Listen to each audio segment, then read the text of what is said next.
Halo semuanya, semangat pagi, siang, sore, dan malam.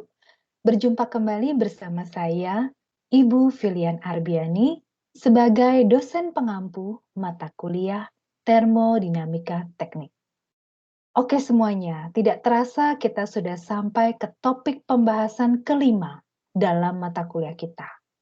Pada topik kelima ini, kita akan membahas tentang energy analysis of a closed system atau analisis energi untuk sistem tertutup. Secara khusus, pada pembahasan pertama, kita akan menurunkan persamaan energy balance atau persamaan kesetimbangan energi untuk sistem tertutup. Oke, semuanya sudah siap ya? Oke, yang pertama, kita ingat-ingat kembali apa sih yang dimaksud dengan closed system atau sistem tertutup. Ada yang masih ingat? Nah, kata kuncinya adalah energi transfer dan mass transfer. Nah, kita ingat-ingat kembali ya, kalau yang namanya sistem tertutup, apakah ada energi transfer? Yes, jawabannya. Tetap ada energi transfer yang masuk ke sistem maupun yang keluar dari sistem. Tetapi kalau sistem tertutup, tidak ada yang namanya mass transfer. Nah, jadi sekali lagi, inilah yang membedakan antara closed system dengan open system dan juga isolated system. Seperti yang kita lihat di dalam gambar di kiri atas ini, ada suatu sistem, di sini ada energi transfer in dan juga out. Tetapi kita bisa lihat di dalam sistem ini tidak terdapat inlet dan outlet. Sehingga di sini tidak ada mass transfer. Oke, sudah ingat kembali ya? Baik, kalau begitu mari kita turunkan bersama persamaan energy balance untuk closed system. Masih ingat ya persamaan dasar dari hukum pertama termodinamika atau persamaan kesetimbangan energi adalah total energi yang masuk ke dalam sistem dikurangi energi yang keluar dari sistem sama dengan perubahan energi di dalam sistem tersebut. Gitu ya. Dan kita bisa turunkan E in di sini adalah Q in ditambah dengan W in ditambah dengan E mass in. Nah, ini semua adalah energi yang masuk ke dalam sistem ini. Kemudian dikurangi dengan E out. E out adalah Q out ditambah dengan W out ditambah dengan E mass out. Nah, ini ruas kirinya. Sedangkan ruas kanannya delta S system adalah delta U, delta EK, dan delta EP atau delta S system juga boleh. Nah, sekarang kita teliti lagi. Tadi definisi closed system adalah energi transfernya ada, tetapi tidak ada mass transfer. Nah, kalau begitu, dalam penurunan energi balance kita, kalau tidak ada massa yang masuk ataupun keluar, maka berarti tidak ada energi yang dibawa oleh massa tersebut. Berarti di sini EMS in-nya sama dengan 0, EMS out-nya juga sama dengan 0.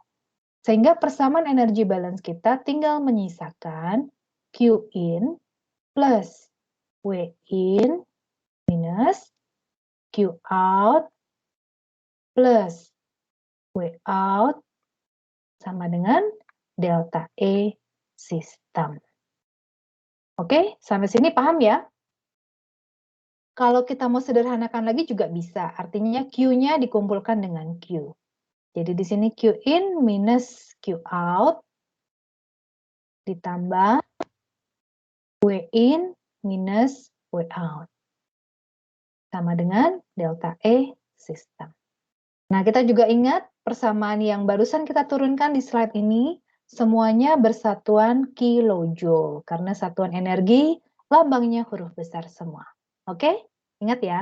Nah, bagaimana kalau sekarang kita ingin menurunkan persamaan, tetapi satuannya kilowatt per satuan waktu? Nah, masih ingat ya?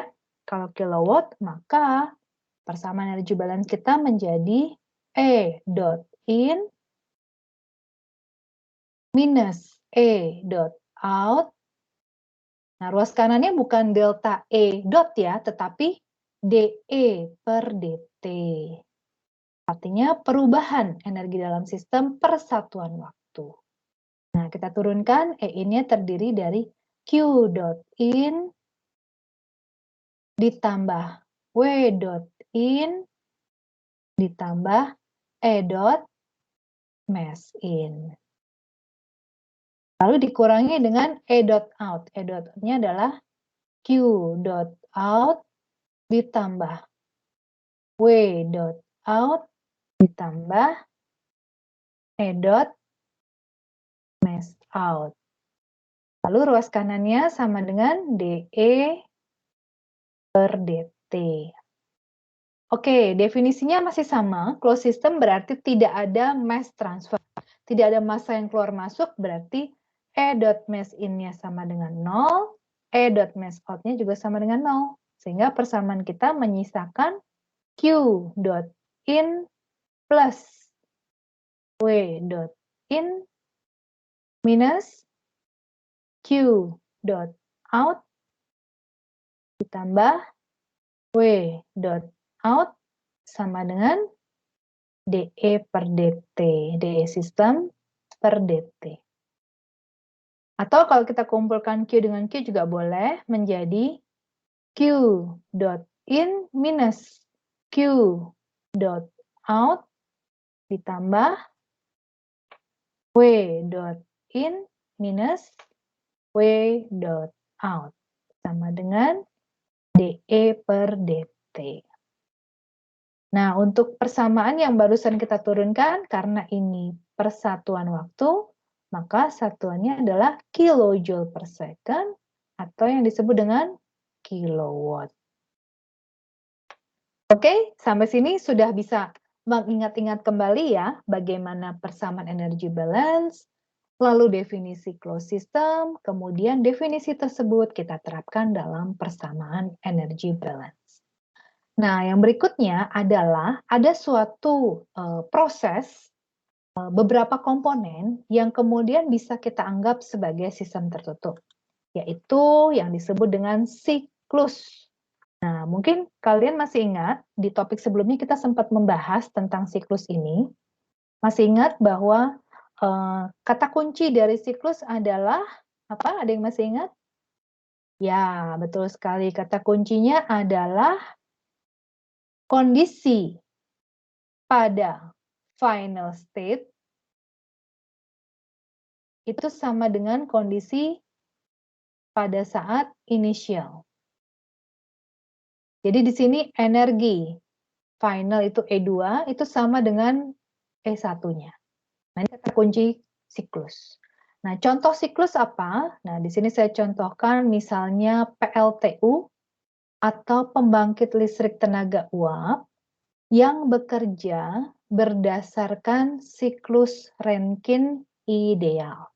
Nah, Anda nggak perlu pusing dulu, nanti pada waktunya setelah UTS kita akan membahas secara detail siklus Rankine ideal yang merupakan siklus yang menjadi cikal bakalnya PLTU. Oke? Nah, di sini saya kasih previewnya dulu ya, sneak peek-nya. Kira-kira PLTU itu bekerja seperti apa sih? Nah, di sini. PLTU terdiri dari 4 komponen. Nah, yang pertama adalah pompa. Nah, ini pompa. Gunanya pompa apa? Pompa gunanya adalah untuk mengalirkan di sini masuk kompres liquid yang kemudian dipompa sehingga liquid tersebut memiliki tekanan yang lebih tinggi. Nah, dialirkan kemana? Dialirkan ke komponen yang namanya boiler. Nah, di sini ketika liquidnya sudah ditekan setinggi tekanan boiler, apa yang terjadi di boiler? Di sini terdapat yang namanya panas yang masuk ke boiler, yaitu Q-in. Nah, karena panas ini diterima oleh boiler, maka semua liquid yang ada di boiler akan diubah fasanya menjadi superheated steam. Nah, di topik sebelumnya kita sudah belajar ya, apa yang dimaksud dengan superheated steam. Sehingga nanti keluaran dari boiler ini adalah superheated steam yang kemudian dialirkan ke yang namanya turbin uap. Nah, di sini. Nah, apa yang dilakukan oleh turbin? Turbin ini nanti akan mengkonversi superheated steam yang diterima dari boiler menjadi energi listrik. Nah, di sini kita tulisnya W out, energi yang dihasilkan. Sehingga setelah superheated steam tersebut dikonversi menjadi energi listrik, nanti keluarannya tinggal mixture. Nah, masih ingat ya dengan mixture ya? Sebelumnya kita juga sudah belajar. Lalu keluaran dari turbin ini nanti akan masuk ke yang namanya kondensor. Dari namanya sudah kelihatan ya, alat ini gunanya untuk apa? Betul. Jadi di kondensor ini nanti akan terjadi proses kondensasi. Jadi mixture yang masuk di kondensor ini akan dikondensasi. Sehingga nanti di kondensor ini dia membuang panas, ada Q out. Nah, dikondensasi sampai semua mixture itu berubah fasanya menjadi saturated liquid. Ya, udah jadi saturated liquid, nanti dipompa lagi menuju pompa, sama pompa dipompa lagi menuju boiler.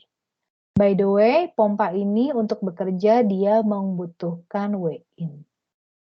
Nah, sampai sini kalau kita lihat berarti PLTU itu untuk bekerja membutuhkan 4 komponen ini. Nah, kita bisa melakukan persamaan keseimbangan energi untuk masing-masing komponen itu sendiri-sendiri. Boiler sendiri, turbin sendiri, kondensor, dan pompa juga masing-masing sendiri. Tetapi dalam hal ini, kita juga bisa menjadikan siklus secara keseluruhan ini sebagai satu sistem. Nah, sehingga kalau siklusnya keseluruhan yang dianggap sebagai sistem, maka boundary sistemnya adalah seperti ini yang lagi saya buat nih. Ya, jadi siklusnya sekarang yang dianggap sistem, bukan masing-masing komponennya, tetapi siklusnya yang dianggap sistem. Nah, kalau siklusnya yang dianggap sistem, maka kita bisa lihat di sini.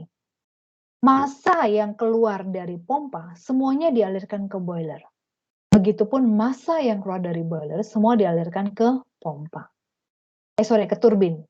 Lalu semua massa yang dialirkan ke turbin, itu nanti keluarnya dialirkan ke kondensor. Dan begitu seterusnya. Jadi sampai sini tidak pernah ada massa yang keluar dari 4 komponen ini. Artinya tidak pernah ada massa yang keluar dari siklus ini. Begitupun kita lihat di sini nggak ada massa yang masuk, yang baru masuk gitu ya. Nah, sehingga dari sini kalau kita anggap siklusnya itu adalah sebagai sistem, maka siklus ini bisa kita kategorikan sebagai sistem tertutup. Gitu. Oke, sampai sini paham ya mengapa siklus masuk ke dalam kategori sistem tertutup. Nah, kalau sudah paham, mari sekarang kita turunkan persamaan sistem tertutup atau siklus ini ya. Oke. Persamaannya adalah total energi yang masuk dikurangi total energi yang keluar sama dengan perubahan energi di dalam sistem tersebut. Nah, sama. Jadi E-in-nya terdiri dari Q-in, W-in, dan E-mass out. E-mass in. Kemudian E-out-nya terdiri dari Q-out, W-out, dan E-mass out. Lalu ruas kanannya sama, yaitu sama dengan delta E sistem. Nah, kalau tadi sekali lagi yang dianggap sistemnya adalah siklus, maka di sini sistem tertutup, maka dia tidak ada E-mass in, dia tidak ada E-mass out. Nah, Q ini ada nggak? Ada, yaitu yang diberikan ke boiler. W in ada nggak? Ada, yaitu yang diberikan ke pompa. Q out ada nggak? Ada, yaitu yang dibuang oleh kondensor. W out ada nggak? Ada, itu adalah yang dihasilkan oleh turbin. Maka persamaan kita menjadi Q in ditambah W in minus Q out ditambah W out. Nah, lalu ruas kanan delta S sistem ini berubah menjadi E2, E final dikurangi E inisial. Dan kita ingat definisi awal siklus, yaitu kondisi akhirnya sama dengan kondisi awalnya. Nah, sehingga kalau E2 sama dengan E1, maka ruas kanan ini E2 min E1 juga sama dengan 0. Nah, sampai sini kita bisa sederhanakan Q dengan Q. Maka di sini Q in minus Q out ditambah W in minus W out sama dengan 0. Lalu kalau W-nya kita mau pindahkan ke ruas kanan, maka ruas kirinya tinggal Q in minus Q out. Lalu W-nya pindah ruas kanan, W out yang negatif jadi positif, jadi W out. Lalu W in yang positif jadi negatif, jadi W in. Nah, betul ya? Sampai sini kita biasanya sering menyebut Q in minus Q out ini akan sering disebut dengan Q neto in. Dan W out minus W in nanti sering disebut dengan W neto out. Gitu. Oke, sampai sini nanti kalau Anda membaca referensi, sering Anda menemukan bahwa dalam satu siklus yang dianggap sebagai sistem tertutup, nanti persamaan energi balance akhirnya menghasilkan total panas neto yang masuk ke dalam sistem tersebut akan sama dengan total energi neto yang dihasilkan oleh sistem tersebut. Nah, sampai sini itu yang pertama yang mau kita jelaskan. Yang kedua yang mau saya jelaskan adalah, nah, bagi orang konversi ya, bagi orang konversi energi, kami itu lebih senang sistem kami menerima panas. Ada Q-in. Mengapa? Karena kalau Q-in itu kita bisa konversi menjadi energi. Sehingga Q-in bagi kami itu adalah hal yang positif. Dan orang konversi energi itu paling senang dia menghasilkan kerja, way out. Kami nggak senang kalau kami membutuhkan kerja. Kami lebih senang kami menghasilkan kerja, way out. Nah, sehingga di sini kenapa pola pikirnya Q netonya adalah lebih ke in, karena itu yang positif bagi konversi energi, W-nya juga lebih ke neto out. Gitu. Sebaliknya kita nggak suka nih yang namanya W in, seperti pompa. Karena bagi orang konversi energi, kalau suatu alat dia butuh W in, nah ini berarti kita konsumsi energi. Artinya kita juga harus bayar sekian rupiah nih untuk bisa menjalankan device ini. Kita lebih suka apa? Kita menghasilkan kerja seperti turbin ini. Gitu. Oke, jadi sampai sini kita belajar lagi hal baru, bagaimana siklus tersebut bisa dianggap sebagai sistem tertutup. Oke, selanjutnya kita bisa menemukan juga beberapa kasus yang akan dialami oleh sistem tertutup. Nah, kasus yang pertama adalah apabila kita memiliki sistem tertutup, tetapi sistem tersebut stasioner. Arti stasioner adalah dia diam, tidak bergerak kemana-mana. Nah, jadi stasioner ini diam. Nah, pengertian diam apa? Diam artinya dia tidak bergerak. Nah, kalau tidak bergerak berarti tidak ada perubahan posisi ketinggian. Jadi di awal, posisi ketinggian di awal dan akhir itu sama. Nah, kalau tidak ada perubahan posisi ketinggian, berarti di sini tidak ada perubahan energi potensial. Jadi delta EP sama dengan 0. Diam juga berarti dia tidak bergerak. Artinya apa? Tidak mengalami perubahan kecepatan. Jadi kecepatan di awal dan kecepatan di akhir itu sama. Sehingga di sini kalau V1 sama dengan V2 maka tidak ada perubahan energi kinetik atau delta EK-nya sama dengan 0. Nah, sampai sini ini kita mengingat kembali pengertian stasioner system. Nah, bagaimana kalau dia stasioner dan juga closed system? Nah, mari kita turunkan bersama.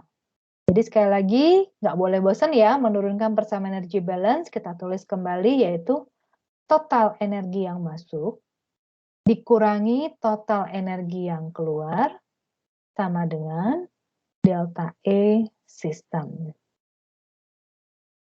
Total energi yang masuk itu ada Q in, W W in, dan E mass in. Total energi yang keluar itu ada Q out, ada W out, dan E mass out. Ruas kanannya delta E sistem. Oke, karena dia sistem tertutup, maka MS in-nya tidak ada, MS out-nya juga tidak ada, gitu ya. Sehingga persamaan kita menjadi Q in plus W in minus Q out plus W out. Nah, yang ruas kanan kita mengulang pelajaran sebelumnya, delta S system itu terdiri dari perubahan energi makro dan mikronya, yaitu delta U, delta EK, dan delta EP. Nah, karena tadi sistem kita stasioner, maka delta EK sama dengan 0, delta EP juga sama dengan 0. Nah, sehingga persamaan kita menjadi Q in plus W in minus Q out plus W out sama dengan delta U. Kalau kita mau kumpulkan juga boleh Q dengan Q. Jadi Q in minus Q out ditambah W in minus W out. Nah, ini sama dengan delta U. Ini dua-duanya satuannya kilojoule. Nah, kalau kita mau jadikan kilowatt, sama ini nanti tinggal dikasih dot aja ya. Gitu. Oke, ini adalah kondisi penurunan energy balance untuk sistem tertutup dan stasioner. Nah, yang berikutnya adalah kalau kita punya sistem tertutup, dia steady state. Nah, masih ingat dengan definisi steady state itu apa? Yang lupa boleh dibuka lagi catatannya. Steady state, ya, steady state itu pengertiannya adalah tidak ada perubahan terhadap waktu. Nah, kalau tidak ada perubahan terhadap waktu itu dia ada di ruas kanan, yaitu DE system per DT-nya sama dengan 0. Nah, sehingga di sini kita menurunkan energi balance-nya yang ada dotnya, yang ada laju, yaitu total E dot in, total laju energi yang masuk, dikurangi total laju energi yang keluar, E dot out, sama dengan ruas kanannya bukan delta E dot ya, tetapi DE sistem per DT. Nah, langsung karena dia steady state, maka ruas kanan ini bisa menjadi sama dengan 0. Nah, sehingga tinggal E dot in minus E dot out sama dengan 0. Atau bisa kita tulis menjadi E dot in sama dengan E dot out. Nah, E dot ini kita jabarkan menjadi Q dot in ditambah W dot in ditambah E dot mass in. Sama dengan Q dot out ditambah W dot out sama ditambah E dot mass out. Nah, sekali lagi ini sistemnya adalah closed system, maka E dot mass in sama dengan 0, E dot mass out juga sama dengan 0. Nah, jadi tinggal menyisakan Q dot in ditambah W dot in sama dengan Q dot out ditambah W dot out. Kalau mau dikelompokkan juga boleh, Q dengan Q, W dengan W, menjadi Q dot in dikurangi Q dot out sama dengan W dot out minus W dot in. Dan ini sudah pasti satuannya adalah kilojoule per second atau yang biasa disebut dengan kilowatt. Oke, so sekarang Anda sudah semakin paham bagaimana menurunkan persamaan energy balance untuk sistem tertutup dan juga steady state. Jadi kalau boleh kita rangkum, kita sudah bisa memahami bagaimana penerapan hukum pertama termodinamika yang kemudian diwujudkan dalam persamaan kesetimbangan energi atau energy balance equation untuk sistem tertutup. Dan juga kita sudah bisa menurunkan bagaimana siklus itu bisa dianggap sebagai sistem tertutup, lalu bagaimana persamaan kesetimbangan energi untuk sistem tertutup yang stasioner, dan juga sistem tertutup yang steady state. Oke, demikian untuk pembahasan kali ini.